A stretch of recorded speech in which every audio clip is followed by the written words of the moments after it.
G'day legends, I hope that you're all well, and it's very obvious that I'm not in Ukraine, I'm back in Australia. The advantage that I had of spending almost 3 months or around that in Ukraine was I built a lot of connections, and I talk with all these connections every day, both guys who gather intelligence, media, everything, and I get sent some fantastic sort of up-to-date intel, and I thought, well, this is a really good opportunity for me to, put some people, employ some people to put together like a summary, like a daily summary thing that's complete. And my whole goal was I want it as neutral as possible. I don't want it based either way, because the mainstream is completely just that Ukraine is absolutely smashing everything, and then the propaganda coming out of Russia will say that they've killed 4,000% of the forces in Ukraine. So what I'm going to try and do with this is just do it as neutral summary of either daily or every couple of days, depending on how much has happened in that day. Now, this is a bit of a trial. I don't know if people will like this or not, so let me know. But this is what we're going to go over, and I've had these put together by people that I trust, and that the information is as solid as can be, verified against other sources.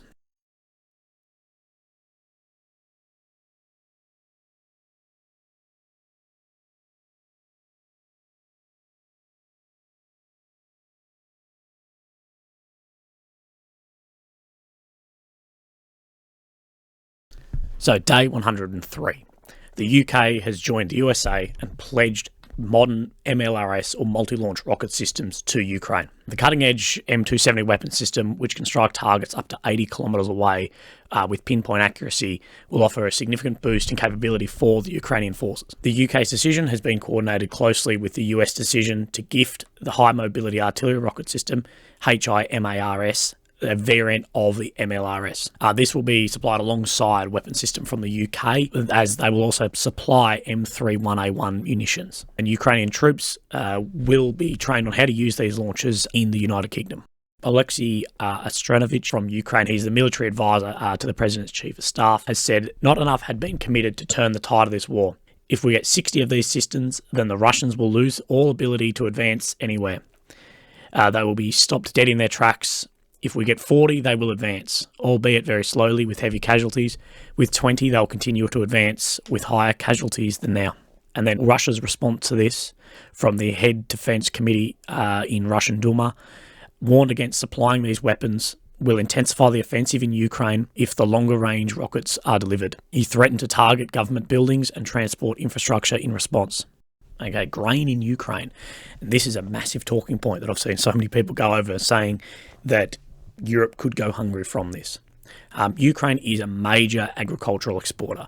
It's about 12% of corn, 10% of wheat in global exports in 2021, and is the second largest supplier of grains for the EU, for the European Union, and a massive food supplier for low and middle income countries in Asia and Africa. With unable to actually get it out of the seaports, this is being held by naval blockade by Russia, both when Russia hold these ports and or sea mines that the ships can't leave.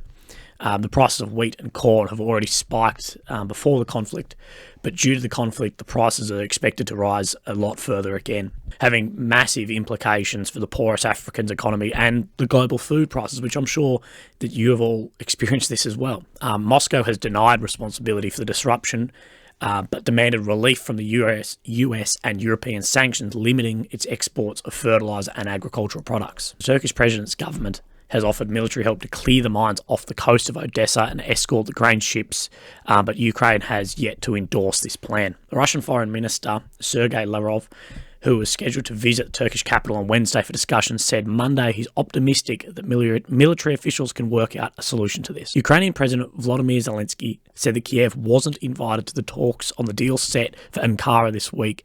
Ukraine is in talks with the UN on potential ways to export the grain from ports blocked by Russia's military. President Zelensky said Kiev remains sceptical about the deal between Turkey and Moscow to restart any of these shipments. Offers to export through Belarus by rail, but Zelensky has said Ukraine is not ready to consider its grain export through Belarus. Petro Poroshenko visits London.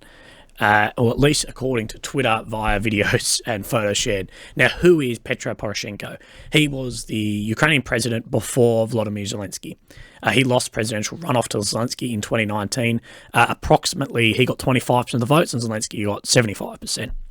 Under Zelensky presidency, Poroshenko has been investigated for treason and corruption. He is accused in part for helping the DNR, LNR, the Donetsk and Luhansk republics, for the pro-Russian separatists to sell coal to Ukrainian authorities, but he denies these charges. Poroshenko has recently tried to leave the country twice, but has been denied. His party was convinced, I quote, convinced the authorities deliberately did not release Poroshenko for the NATO gathering, but he was able to travel to Rotterdam, Netherlands for a summit bringing together European political parties that began on Tuesday, the 31st of May. After pressure from the deputies of the European Parliament and members of the governments in the EU countries, Petro Poroshenko was able to go abroad and participate in the summit of Congress of the European People's Party of Rotterdam. It was said the leader showed the same documents at the border with Poland he had been twice refused to leave with. Another Zelensky political rival, Viktor Medvedchuk, was the leader of the second largest parliament party, now disbanded, testified against Poroshenko. Medvedchuk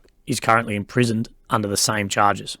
He explained how under Poroshenko, Ukraine was buying coal from Donetsk and Luhansk separatists. He also outlined the way a section of Ukraine's Samara-Zokindi fuel pipeline was privatised. According to Medvedchuk, Poroshenko was personally involved in facilitating both corrupt schemes. He said that Poroshenko asked him to establish a back channel to the Russian leadership and was instrumental in pushing unnecessary decisions through various Ukrainian institutions and agencies.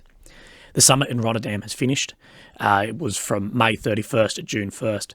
And when will he go back to Ukraine? It's an interesting situation due to the pending investigation against him in Ukraine and Medvedchuk's recent testimony. Speculation and rumours is that he will refuse to go back to Ukraine and claim political asylum in the UK, EU or the USA to avoid being tried for treason and corruption. Lavrovs plane.